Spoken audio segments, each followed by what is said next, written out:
mayambo ahan mamaktada kang nalepong wari channel gi maikadigi mayambo amukka hanna taram nokchari ngasi swagi subscriber isi ama khangna thabirak wari ama mayamgi mafamda khudol tamjarage haiduna buduna lakchari wari asi lithokcharpa matamda soikiba langkiba kaya yarabasu mayamna nungsibiduna ngakpiyo haiduna hajari aduga amana wari asi hawdringai mangwanana channel asibu mapung phanbada saruk yabibo ina adom-adomna like amadi subscribe share tobiramo haiduna hajari adudi wari saujaragi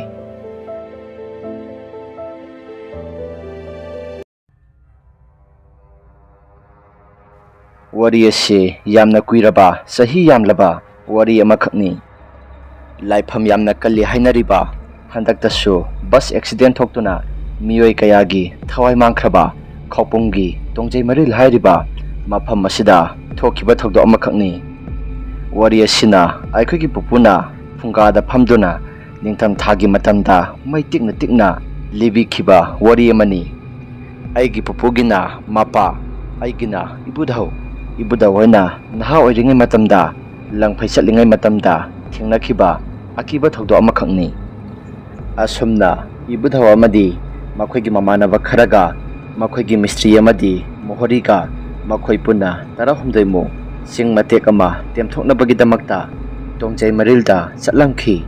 matamado khutnata subagi matamni hogjikangi mesingi matam nate makhoi singado mafam maduda hek yaubaga ahingdo madi kaisu thudokpa tawramde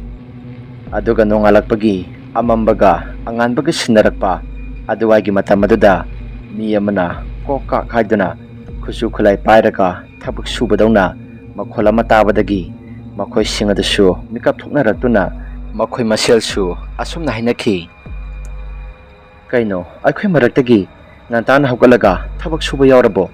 nate haujiksibu nongalabro makhoi maselsu ngangnaraga hawgatlakhi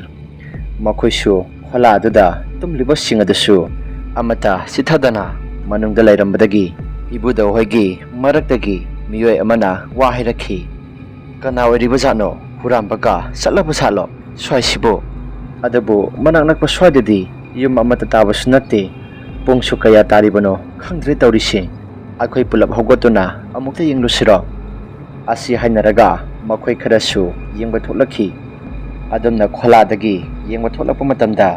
khara thaptakna horiba ujaw amagi makhong aduda mami samioi miyoi amana changkhiba ado makhoisu unarapadagi makhoi mayam changlaga tanaraga yengkhi adubu kana amata leiba thingnarakide makhoisu adomna leiramdabadagi makhoisu kholada amu halakhi nongsu pura ngandribanina tumnabani haiduna amuka themnakhi masidagi tumba themjarabasu ibudaw amadi makhoi kharadi tumba yade haiduna tumlamde tungkhiba makhoi ama ani dusu chap manana mamangda miyoi amakhakna mathabakta namlakhi haiduna mikap khangthok thokna rakhi asumna tawringa chairak asida nakna natabida khara thapna kaigumba amana subagi makholama tarakhi makhola dusu asun tarambadagi minute khragi matungda chengkhaibagi makholama kana tarakhi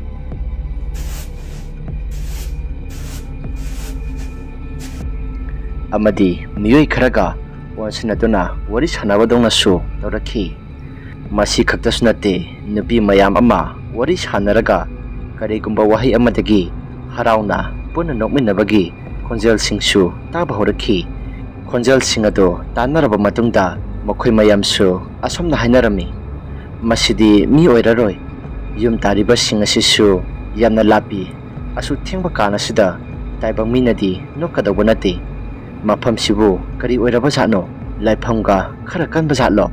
aikhoibu jalobana phadu chatla sel tambane haiduna laklaga thawai manglaga hanba soiroiko ngihak leiragadi makholadusu sap lepkhre aduga khola adugi aukoibaduda sa sangumba kharana semba sapadongna makhol tarakhi namitumadi makhoisu tumdabida nongan bahibado oikhi nongalaklaga uche oyagi makhol singado tanarakpadagi tamnaramba singadusu loina phakhrei adubu thabak suba labor singadunadi chatlasi hairabani Mohoriduna pakhum amuk pirakhi.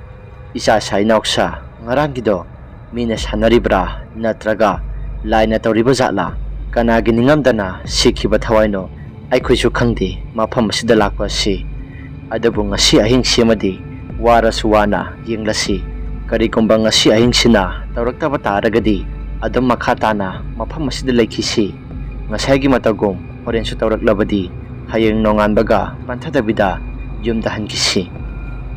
asi hairaga mohorina aikhoi mayam adubu thimjimbikhi warasu wana numitomadi leibataki makhoisu numitomadi oksa thongba chasi hainaduna ok adu thongduna sanabusu tawrami hai adubu numit adudi angakpani insang manam hek namba horakpa amadi yasang lakpa matam ngalingai matamdagi nonglei nungsit yamna kan horaktuna makhoina leiba kholadu phawba loid homdokhi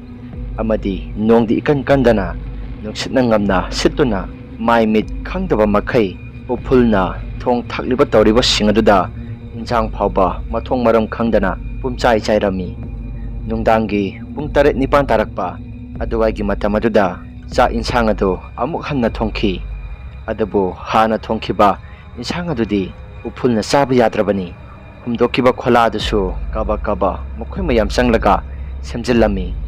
cha ising adusu loiraba matungda makhoisu chanaraga tumnabani haiduna sem sanaringai tanja aduda mapalomdagi lokhuba khokdingbagum tawraga tinsipagi makholama tarakhi aduga khara thapnasu huiramira khangdaba gyan tadaba kapagi khonjal amasu taba horakhi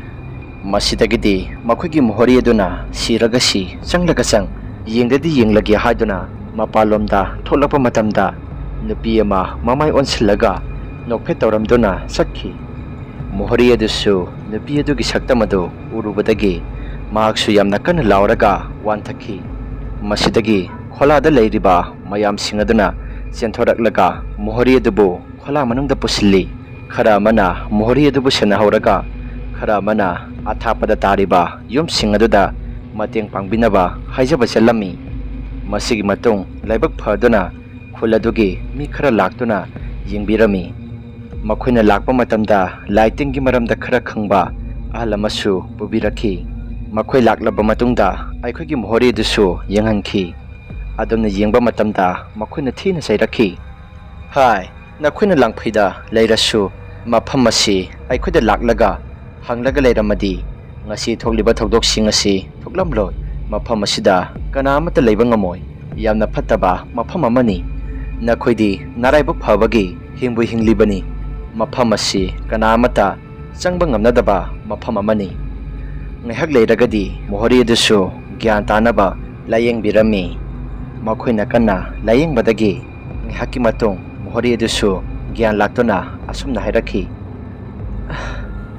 ngasai noklamba nupi adugi mamai ado ai gyan taba ngamdre nupi ado no e haijabagi wani mamitna kadaino manatona kadaino simbalna kadaidano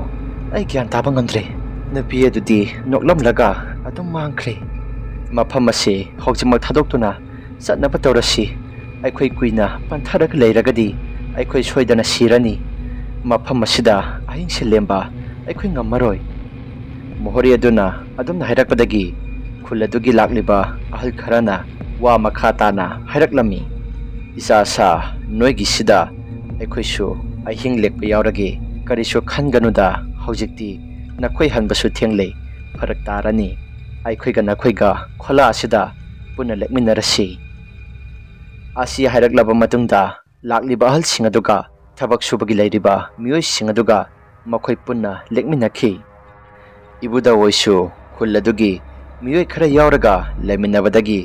makhoisu kibadi khara pharaduna tumtharami pung kharagi matungda ibuda wadusu mikap tholaktuna mayamna langbagi makhol tai haiduna makhoiga lakminaba mioi ama tumna kanagumba amana namsillaga asumna hairakhi nakhoi aigi mafam masida kedobagi lukhak hajalibano nakhoina hajingkhriba lukhak ado yamna thuna sengdo natrabadi nakhoina yumda phana halabasu aidi adum innarakani aduga nakhoina khoigi punsidasu awana aina loina pigani ꯑꯗꯨꯝꯅ ꯍꯥꯏꯔꯛꯂꯕꯗ ꯉꯁꯥꯏ ꯑꯩꯈꯣꯏꯅ ꯍꯩꯖꯤꯟꯈ꯭ꯔꯤꯕ ꯂꯨꯈꯥꯛ ꯃꯌꯥꯝꯁꯤꯡ ꯑꯗꯨ ꯑꯍꯤꯡ ꯑꯗꯨꯗ ꯑꯩꯈꯣꯏꯁꯨ ꯍꯧꯒꯠꯇꯨꯅ ꯉꯁꯥꯏ ꯍꯩꯖꯤꯟꯈ꯭ꯔꯤꯕ ꯆꯥꯛ ꯏꯟꯁꯥꯡꯁꯤꯡ ꯑꯗꯨ ꯂꯣꯏꯅ ꯁꯦꯡꯗꯣꯛꯂꯝꯃꯤ꯫ ꯑꯗꯨꯝꯅ ꯂꯨꯈꯥꯛꯁꯤꯡ ꯑꯗꯨ ꯁꯦꯡꯗꯣꯛꯂꯤꯉꯩ ꯇꯥꯟꯖꯥꯗꯨꯗ ꯀꯅꯥꯒꯨꯝꯕ ꯅꯨꯄꯤ ꯑꯃꯅ ꯊꯋꯥꯏ ꯇꯥꯅ ꯏꯁꯩ ꯁꯛꯄꯒꯤ ꯃꯈꯣꯜꯒꯨꯝꯕ ꯑꯃ ꯏꯕꯨꯙ ꯍꯣꯏꯅ ꯇꯥꯕ ꯍꯧꯔꯛꯈꯤ꯫